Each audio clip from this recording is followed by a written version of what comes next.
And welcome back, guys, to the caster booth here at the Donald L. Tucker Civic Center at Florida State University, where the North American LCS team Solo Mid are about to square off against the #1 team in the LPL, Edward Gaming. Man, this match is going to be intense. It will, and I think a lot of it, just like this tournament, really does focus on Dyrus's performance here.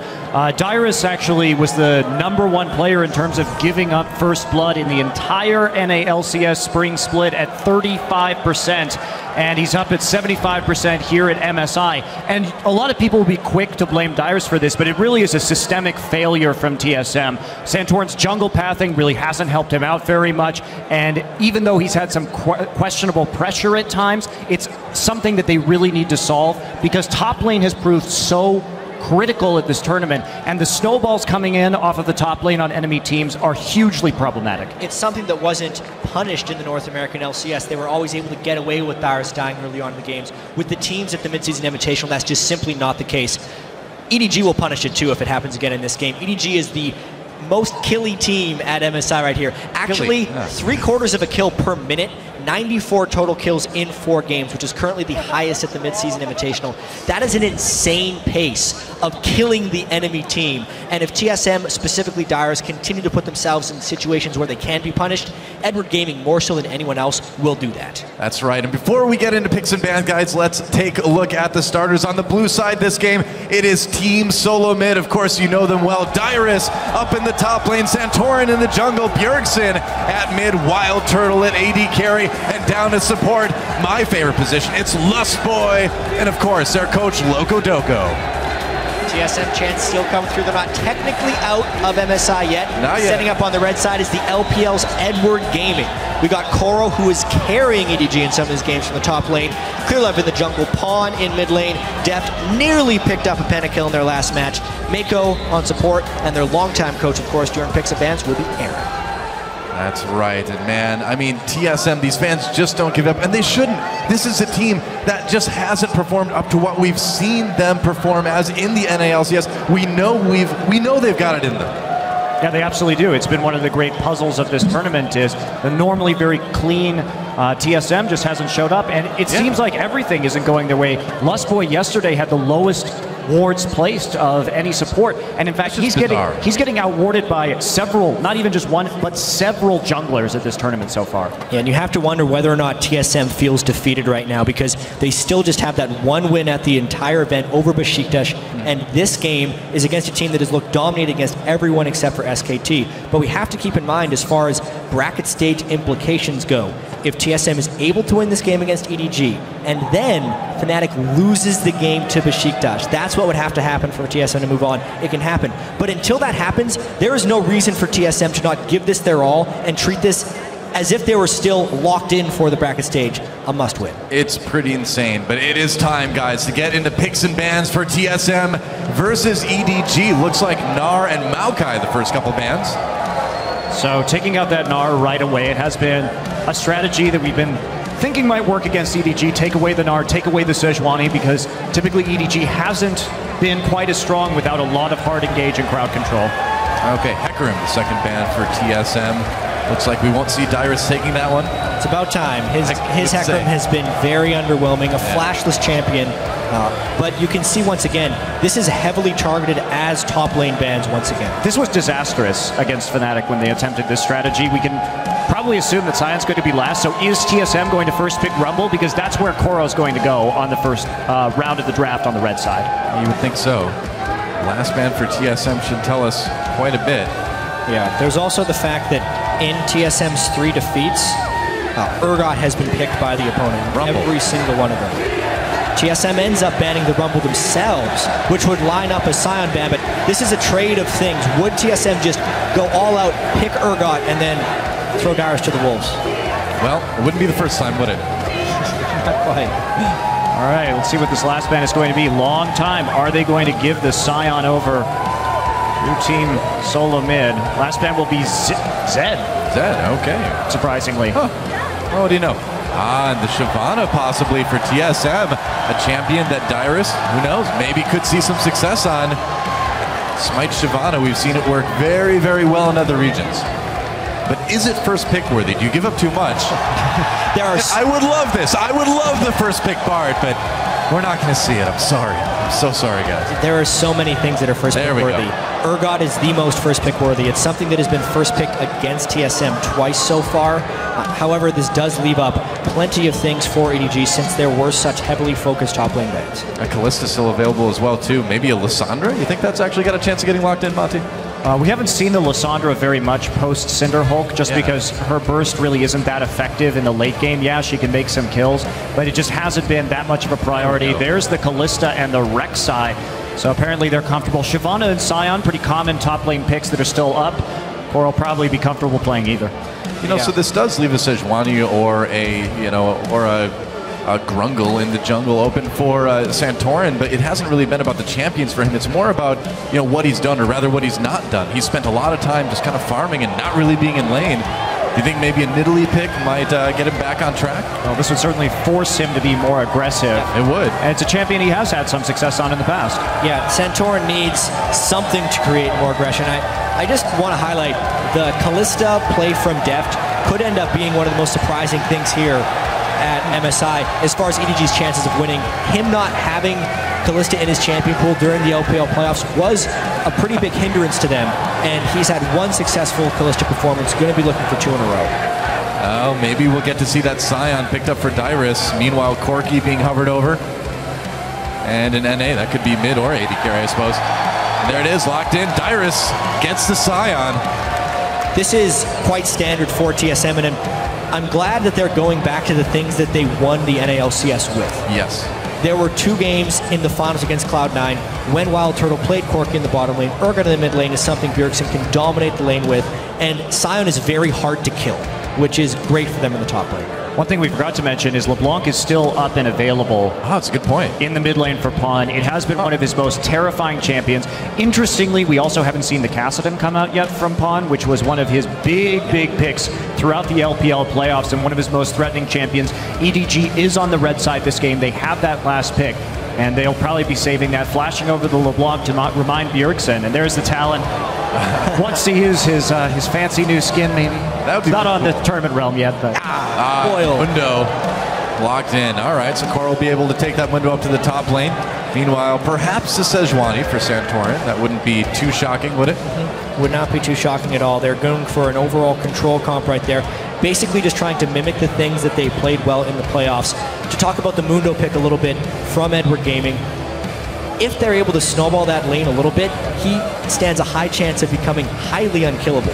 Corki, not a great tank buster. Urgot, very true. If he falls behind that curve of Mundo tankiness, they're going to be in a lot of trouble. Well, one final pick. He has to pick this mid laner blind, which is really tricky. Go for LeBlanc. Just do it. No, he's got the Urgot, man. Oh, he already has Urgot. What am I thinking? Oh, that's true, They have to pick their support. They're going Thresh. It's gone. What am I saying? I don't know, man. It's okay. Let's just start making. I think we're going to see Anivia. No. Yes! Lust Boy will be playing Bard. Are you kidding me? I'm a very happy Doa right now, guys. I love this champion. I've loved him from the very moment he came out. Yeah, and honestly, wow. That's all it takes. It's all it takes to grab the support back. That's all it should ever take.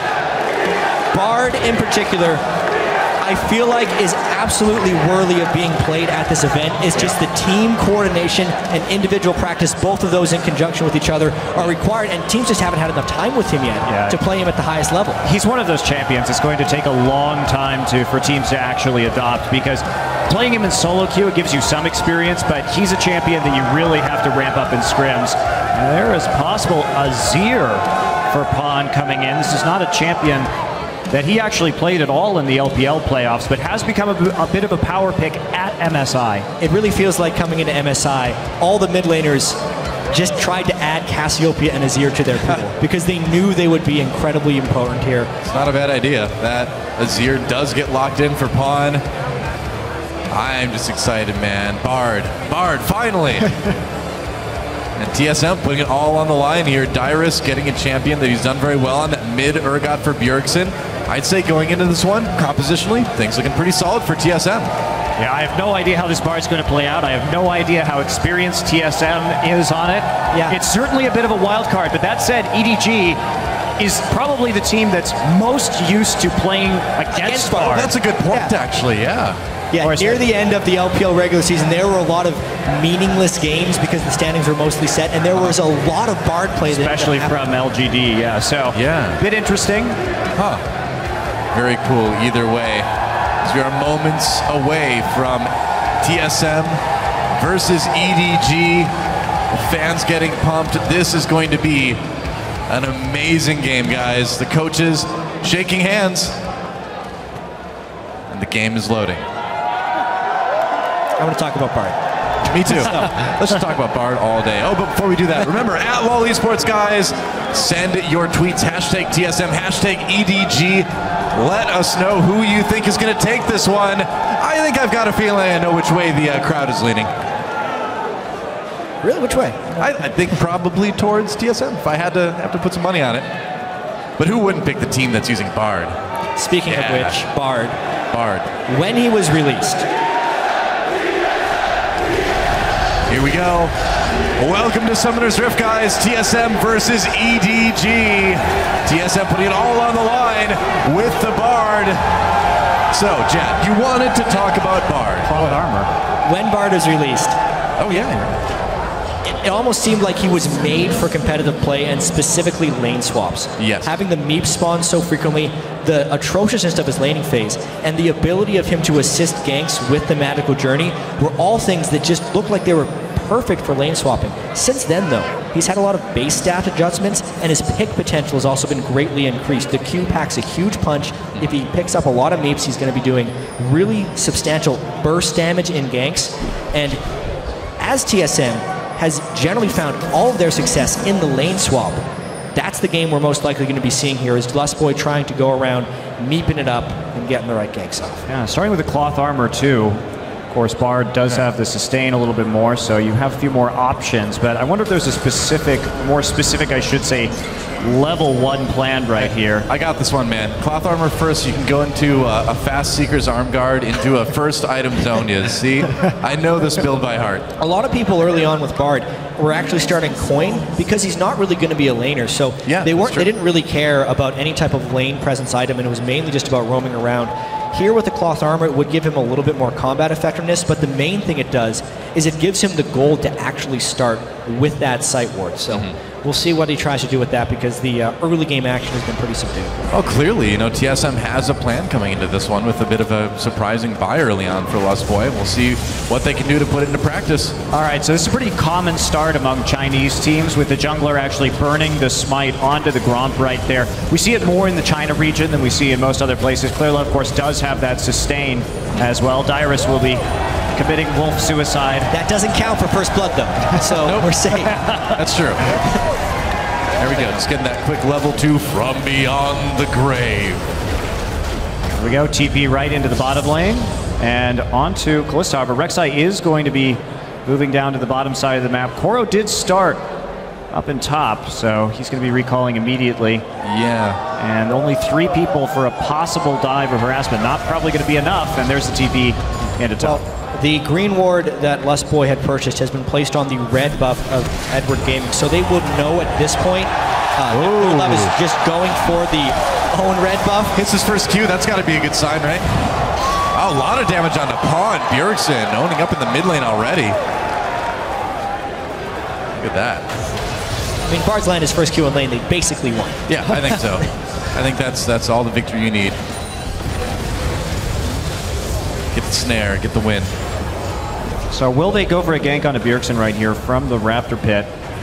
Maybe. Put a little pressure on, but Bjergsen playing it safe, playing the top side right now. And Clearlove doesn't have a lot of health. He can get some back from his passive after he burrows, but doesn't look like they're going to try that gank. Meanwhile, Dyrus farming under turret here. Do you think they're going to try to dive this Sion? Both top laners left on an island. Both Mundo and Sion are in danger of a 3-man gank. It's all about who gets the aggro first and how they execute. On to Clearlove, Mako taking it right now. Dyrus trying to get that stun. Dyrus in a lot of trouble. And there is a Ren for the first blood. Def taking it. Dyrus just getting a bit of farm before he goes back to the fountain, but yet another first blood. That's 4 out of TSM's 5 group stage games now. Yep. But well, there was no protection for him on that side, especially when TSM placed the ward in Clear Love's red buff. They knew exactly the jungle pass they were doing. They knew exactly what was at stake, and Dyrus either has to abandon the farm at the turret or risk getting dove. And the dive was well executed by EDG. Of course it was. They're a great team. Dyrus is going to die. Wow, Lustboy really putting the hurt on the Coral here. That's what you do, man. This is Bloodthirsty Sport. Just stay in auto. Look at that. Oh, it's 1v1 him, yeah. Well, maybe not. Maybe not now. No, stop 1v1ing. They're okay. All right, we're okay. Yeah, I mean, in an ideal world, they're now able to deny Coral, but Bart took so much damage here, and Coral's already level 4 with Smite up, so if he actually wants to, he can just go jungle right here. That's the benefit of taking Smite, if you're not going to be punished with ganks. Bjergsen knocked up, taking a lot of damage here, waiting to use those summoners. Didn't need to use either one, so EDG making an attempt there, but Bjergsen in a safe spot. Oh, taking a little bit of damage on the way out, though. And one thing that I haven't really seen is the Smite top mundo. It's actually not very common among our Smite top laners. Yeah. I thought that somebody might play it at some point, but to date I haven't seen it. The one place it was very popular of all places, the NA Challenger scene, Seraph played a lot of it and took over a bunch of games. Oh, Dyrus in a little bit of trouble. Dodges Clear Love. Mako coming in though from behind. Will they try to dive this again? The minion wave, I think, is going to say yes. Dyrus already down at half health, still just level 4. And there he goes yet again. Kill number 2 this time, going over to Clear Love. EDG is completely right to be doing this. Yeah. Santorin is never on the same side of the map as Dyrus in this tournament. Especially, you can either support him with Bard, with health packs and journeys to get out, or have that. You have to make at least some kind of counterplay, because Dyrus does not have Smite. He can't jungle on his own. So someone on the team does have to go and help Dyrus. That is now his second death under the turret. And really, Lustboy hasn't been doing a whole lot in lane. There's not really a lot of reason for Lustboy even to be on the top side of the map at this point in time. Because Santorin hasn't been going for the dives, they haven't been setting him up in response. We should see Bard moving around the map more instead of just standing in topside and getting hit by cleavers. Well, yeah, that's the whole idea. Is you start to chain those chimes, you can really move around the map fast in that lane swap. Maybe go save Dyrus, you know, maybe make a gank in mid or something like that. They should be doing more with this Bard. And instead, Deft is now level 6. It's not Dyrus's fault this keeps happening, but what do you expect? A nice death sentence onto Dyrus. That's 3 kills already. Man, TSM really just leaving Dyrus out to dry yet again. So it's a little bit Dyrus's fault, but it's a systematic problem right here, and EDG is right to exploit it, as every team has done so far at the midseason Invitational. What do you do if you're Dyrus in this situation, though? If you know your team isn't going to come and help, do you still get the farm as you can? Specifically when EDG is coming down like that, you have to avoid the lane. You ask your jungler for double jungle, or you just go and try and push another lane with your team. You group up 3 or 4 people in the top side, try and push down Mundo's turret and assist in an enemy dive if you know the enemy is going to be putting 3 people bottom dedicated to kill you. You notice there just aren't any wards as well, too, to warn him that people are coming in. I mean, you do have information from the other lanes, of course, too, but not really anything in his side of the jungle to give him that little bit of extra info. Well, it's tough because where do you put your money at that point, right? Do you use the meager amount of income that you have on wards for yourself? Yeah, very true. Yep. Wow, Deft actually with a pretty quick Runin's Hurricane. Well, he has gotten 2 kills and an assist at 7 minutes. Yep, and a dragon and a turret. Now, he has fallen behind in CS as a result of this. They've been actively pushing the wave. If we look at what's happened in the top side, TSM has been freezing for the most part, trying to play Corki back to his turret, which does make Lustboy's presence up there increasingly unnecessary. But at the same time, they have managed to actually pick up a lot of farm onto the AD carry. Yep. And they're trying to hit, the nice thing about Corki in this composition that TSM is running is it kind of gets them over the hump into the late game. First off, you have some nice mid-game siege with the long-range poke from the Urgot and from the Corki, so you might be able to take down some early towers, and it's a little bit of an insurance policy getting in late. But this Mundo with this challenging Smite is going to be pretty terrifying, and Deft already in the top side starting to take more towers. Oh yeah, Smite Mundo in the late game turns into a total monster. As I've seen when Seraph has been able to play it. Yeah, and it's also just Cinder Hulk combined with the AoE from Mundo is extremely good at split pushing. And there's not a really good answer as to who is going to deal with the split pushing from TSM. Yeah, at this point TSM needs to control this and find a way to fight around the next dragon for the most part. Or they can need to send an overwhelming force top lane and push this down. But since it's already a Hurricane Callisto, you're not really pushing against that very easily. The options are very limited right now. Right, and the nice thing for Deft is he can stand up here and continue to clear waves. Meanwhile, Wild Turtle has to use mana to actually clear those waves effectively. Yeah. So eventually he's just going to run out of mana if nothing else changes, and it'll be pretty hard. I would say so. And we mentioned the CS earlier with Deft falling behind. Well, he's pretty much caught right back up again by rotating into that top lane. So everything fine at the moment, and already a 3K gold lead at 9 minutes. One lane that has been pretty much completely unfocused this game is the Pawn versus Bjergsen matchup. Bjergsen has been decimating people early in CS. Oh boy, and continues to die to his ganks. Here's a little bit of trouble. Position reverser may save him. He's a little bit tankier. So many Sand Soldiers out. Bjergsen getting low. Has to burn that flash. Clearlove flashing to chase Bjergsen with that shield. Looks like he'll just barely manage to escape. Meanwhile, up in the top lane, TSM trying to make a play onto Deft and Mako. Mako pulled in though. There we go. Oh, nice play onto Lustboy. A lot of trouble. Magical journey to escape. Oh, Deft. He's taking a magical journey too. And it's going to be a journey to the death for Lustboy. Maybe. Oh! Makes it out. He uses the Bard ult to stop Deft just long enough. Bjergsen in trouble in the mid lane. And he will finally go down as Pawn grabs that kill. A flurry of events. Santorin's ultimate flew wide in that engagement as the Lantern and the Fate's Call are just a lot to keep up with. Yeah. Lustboy with a miraculous escape, but they still end up losing Bjerg in the mid lane. A nice decision by Clearlove to go back. Here they go. And Assistance. Journey. Deft in a little bit of trouble now. Lustboy's still low, and Deft may try to claim a kill. He'll get an easy one. Oh, that was painful. Oh, wow. How many can he get? Hit with that death sentence. There's the double, and he's not done yet. Teleport coming in for TSM. Dyrus trying to turn that one around. Coral there as well, too. Deft getting low. Dyrus gets the shutdown. Turns back onto Coral now. Mako trying to help out, but Dyrus will finally go down. Not quite going to catch up to Coral for that.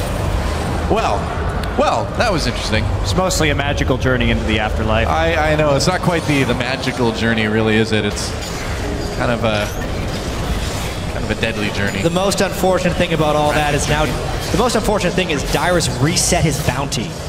It was actually fairly meaningless for EDG to continually kill him until he gets a kill after that teleport, and immediately Coral picks up a fat 300 gold there, and that'll only extend EDG's lead higher and higher.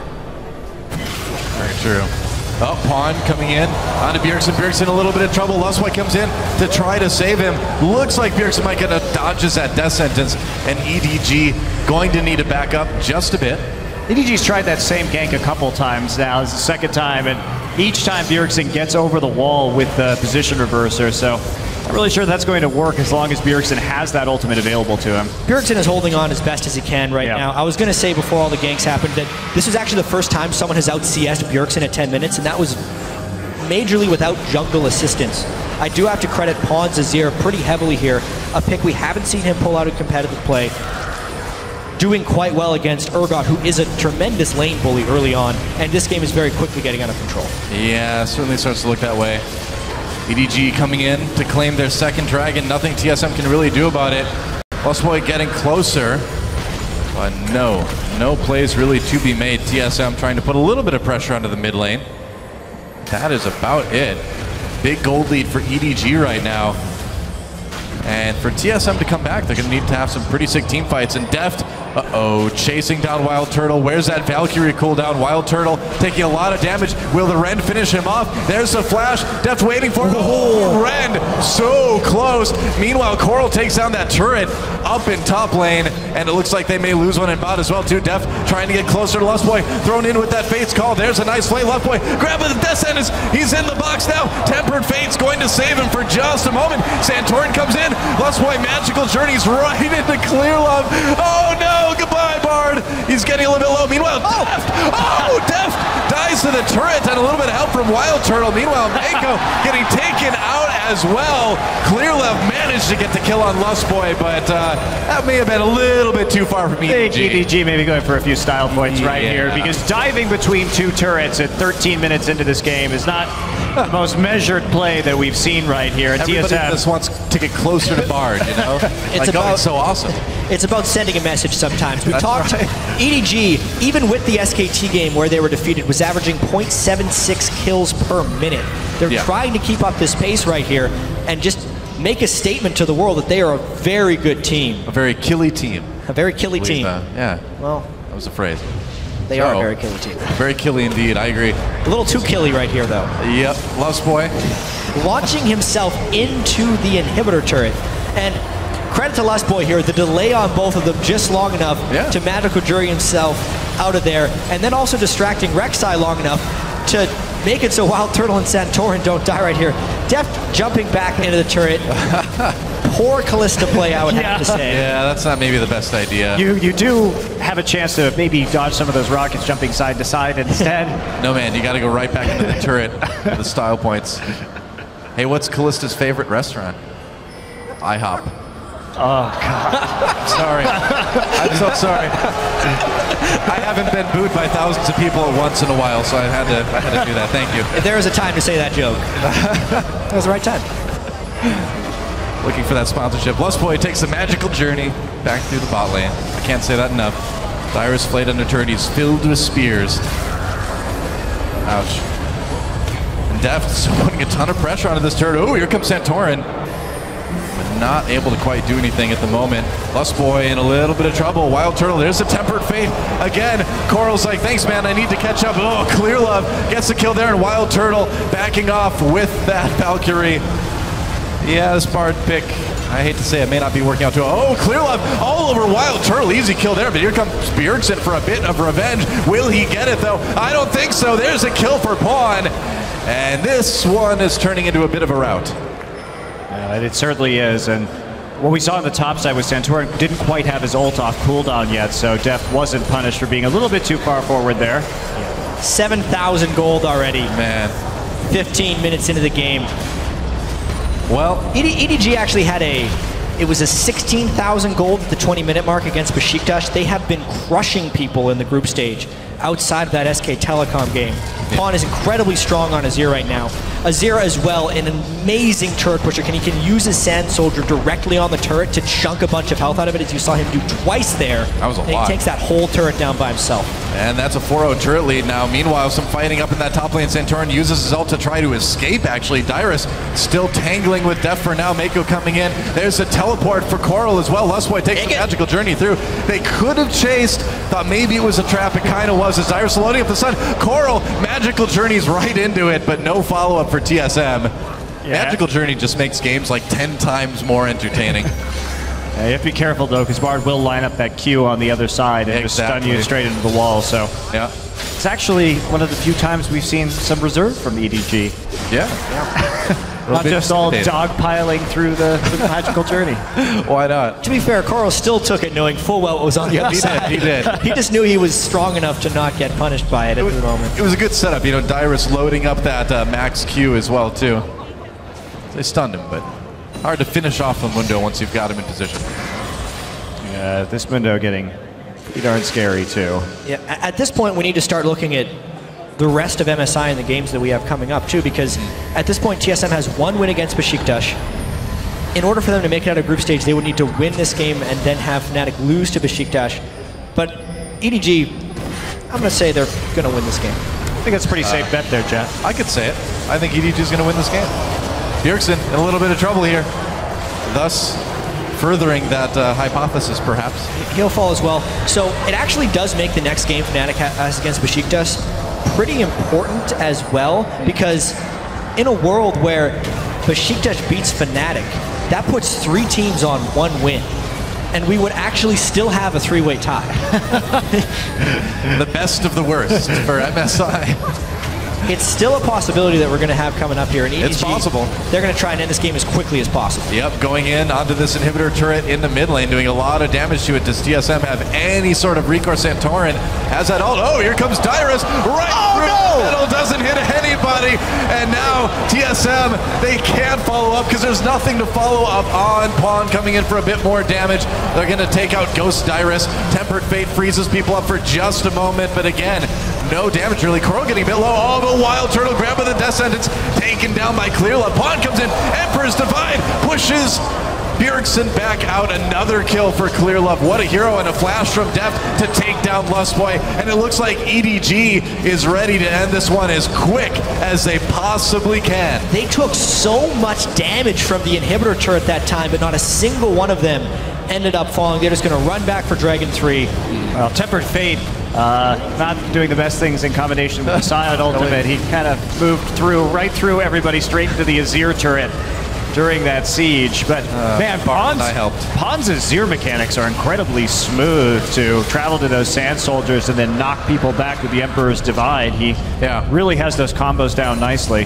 And we actually had some internal questions about Pawn's champion pool coming into MSI, because we were looking at the champions he was playing against LGD in the LPL finals, and they were all very assassin-based picks, very low wave clear, and not really playing into the control mage style that we saw out of SKT in the LCK finals, the Azir and the Cassiopeia. And we're also thinking, like, how hard would it be for Pawn to go back to these picks? Because back in the day, he was an Orianna player, very good one at that, and he should be able to pick up those control mages. Running straight through the Zhonya's man right there to his demise. Yep. Through one turret into another. And then just EDG are so far ahead at this point. You can watch everyone taking their turn at dealing with that turret laser over and over again. No one actually falling down. Oh, EDG takes an easy Baron, and now they'll move back into TSM's jungle. Coral has so much money right now. He hasn't been back to shop in a really, really long time. He thinks this is ARAM, man, where he has to die to go back and get items, apparently. 2,400 gold currently on Coral. Maybe time to hit the B button there, Coral. Well, you got as long as you can keep sustaining with that Mundo ult. I guess. I mean, why not? Who needs items when you can lock in Mundo?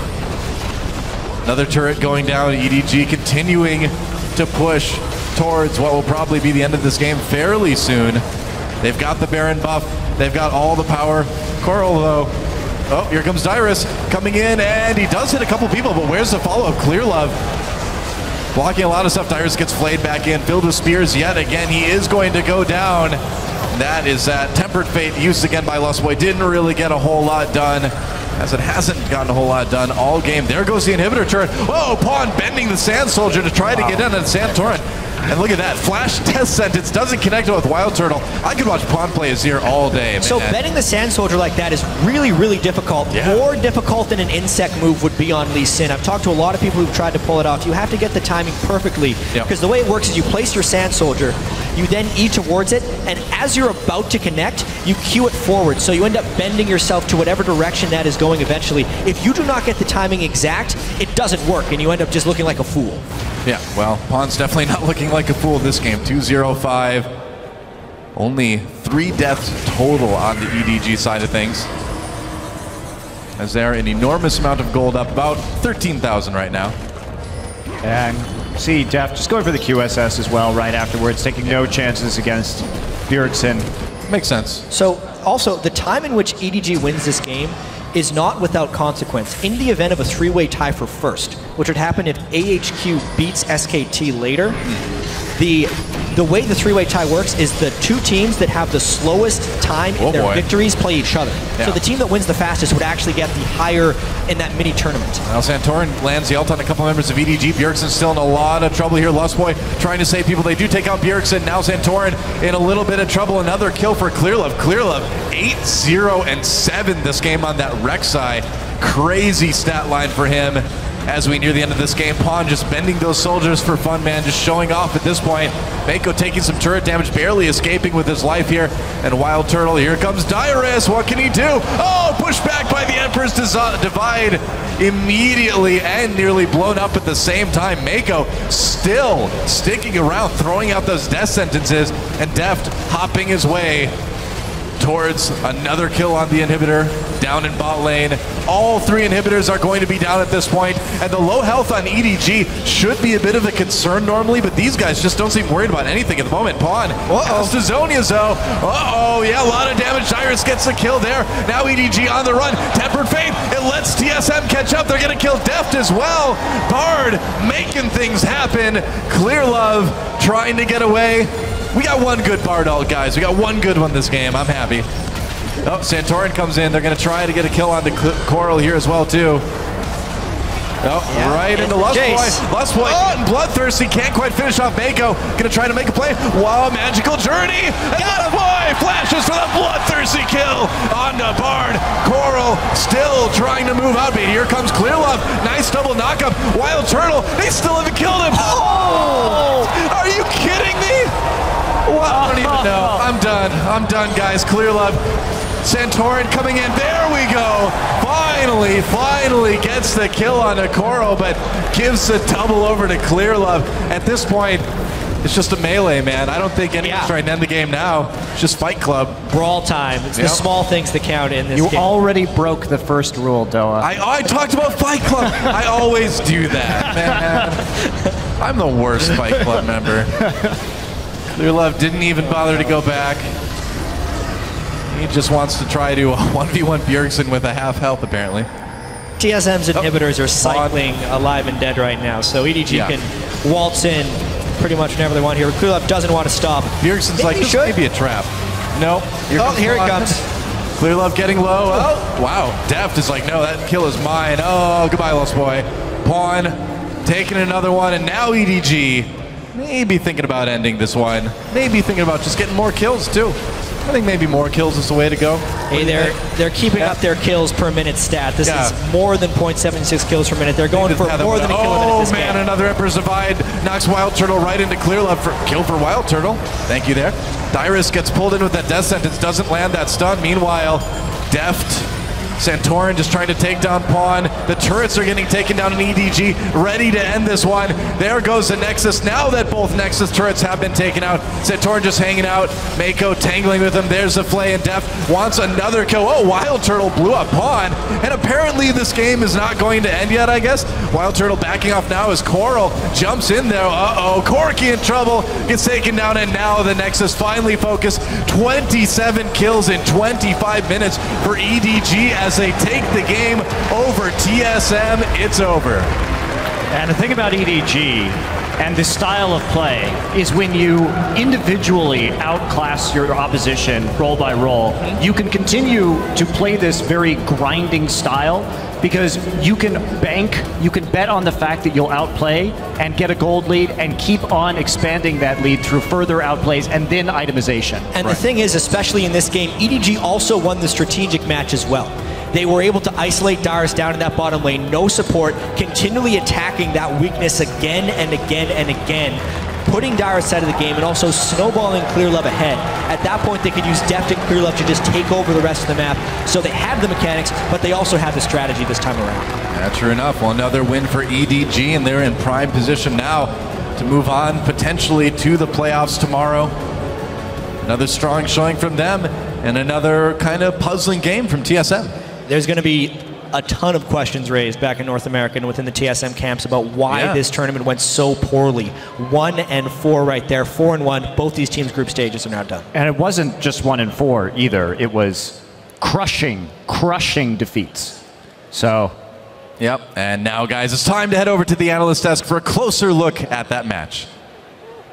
Thank you, gentlemen. I mean, Monty's correct. Crushing defeats there for TSM in this tournament did not go well. If we look at this matchup specifically, we did see the Bard come through. There's an element of fun there, but to no avail, right? You would hope that pulling that out as kind of a pocket pick would have been, you know, an answer, something special that puts them over the edge. Yeah, I mean, they still have a huge flaw in their actual strategic gameplay, which is what we thought was a strength, even in the lane swaps. And I mean, it looked like Dyrus was playing zombie mode Sion by playing mostly in passive form, but it's not his fault. It's a whole collaborative team effort in not understanding where they need to put pressure and at what time. The other thing I want to look at is the Mundo. We talk about Bard coming in. Mundo is something that we haven't seen very much of in this meta, especially Smite TP. Yeah, and I like the commitment to the Mundo because what it had was with the Smite TP, with Urgot as well as Corki as your two AD carries, you're never burning that guy down late game. So even if something does go wrong early game, there is no way that Mundo dies in a late game team fight. We've seen him get absolutely massive. He does so much damage as well as a frontline tank. I really like the adaptation that came through from EDG. I think a problem that occurred in the draft was the fact that when you pick Bard, you don't want to lane with him. He's not the greatest laner. And Corki does not do very well versus Kalista. A skill shot based AD carry can usually get outplayed by Kalista's passive, you know, hopping around, dodging phosphorus bomb, a rocket. So they opted to go for a lane swap, which was a good idea, you know, get rid of this. But Bard wasn't used to roam around. Since Mundo has the Smite, as you mentioned, he can jungle faster. He's safer in the lane than the Scion. No mana, could just farm away from the queue. And you saw even at one point, he almost soloed out Lustboy. Yeah, we saw a lot of comfortability, too, on the side of EDG, even with some of these new picks. The early game played out very well for them. They had the successful tower dives to TSM's failed tower dives. And so, again, that early aggression, if they're able to do this in the bracket stages, there may be no stopping them. Yeah, and this makes them really scary. That's twice now that they've pulled out the Rek'Sai Kalista, something they weren't willing to really do in the LPL, and that makes them an even deeper team to try and contend with. And I agree, they're putting a lot of faith in their jungler. If you go Smite TP, you're trusting on Clearlove to get you ahead at some point and to cover up some of the weaknesses of that, because Mundo should be the person susceptible to these dives. He's a guy that even before he took Smite, no escape summon as you tried to dive him. I think a difficulty also was the summoner decision from Lustboy. By taking the exhaust, you hinder your ability to go for the tower dive. You don't really need an exhaust versus the Kalista versus the Azir. Like, these guys get really, like, they are usually in a safe position, and the Mundo needs an ignite. Urgot didn't even take an ignite. There's no ignites in that game. How are you ever going to deal with this Mundo? So they got outdrafted and outplayed all around. Yeah, and once again, Bjergsen in the mid lane didn't go that playmaking champion we're looking for. Went with Urgot, and Urgot is extremely strong in the current meta, so props for him for picking that one up well. But I just don't think he's ever going to have the impact he needs to have on the international stage if he doesn't play something like the LeBlanc, the Ahri, that can get around the map and really try and help his team out. Picks and bans coming into question for TSM have been a question throughout the tournament. EDG, on the other hand, though, we look at, again, that Kalista coming out, and they talked about how playing Kalista is almost just a pick ban strategy for them, saying, ban it against us later, guys. Yeah, I mean, they did all the right things, honestly. The routing, specifically from Clearlove, was excellent. The pathing in the jungle, the itemizations, the timings for ganks, how Korra just kind of stuck around in the top lane, just barely within XP range, able to actually farm whenever he wanted with the Smite because Clearlove was somewhere else, can take over that jungle.